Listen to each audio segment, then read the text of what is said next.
বন্ধুরা good morning. আজকে 16/7/2025 আজকের প্রেডিকশন, আজকে নিফটির প্রেডিকশন করব। নিফটি কালকে 25,195 এই লেভেলে গিয়ে স্টেবল হয়েছে। আমরা যেটা দেখতে পাচ্ছি যে 25,200 লেভেলে কিন্তু প্রায় 1,5 লক্ষ কল রাইটাররা বসে রয়েছেন এবং অলরেডি সেটা ভাঙা শুরু হয়েছে। তো যখনই নিফটি 25,200 এই লেভেলটা ক্রস করে ওপরের দিকে উঠবে, এই কল রাইটারদের স্টপ লস হিট হতে শুরু করবে।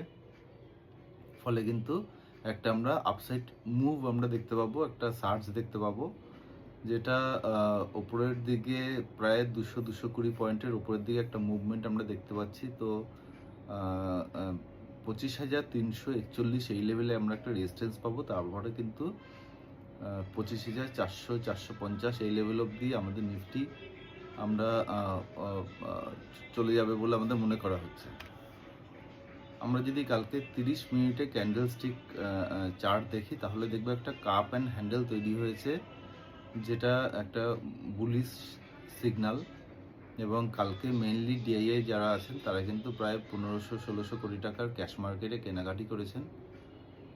তো একটা বুলিশ অ্যাটমসফিয়ার তৈরি হয়েছে, যেটা উপরের দিকে 26,200 লেভেল অবধি আমাদের একটা এক্সপেকটেশন রয়ে গেছে সামনের কিছু দিনে বা কিছু সপ্তাহে। ধন্যবাদ বন্ধুরা, ভালো লাগলে লাইক এবং সাবস্ক্রাইব করবে।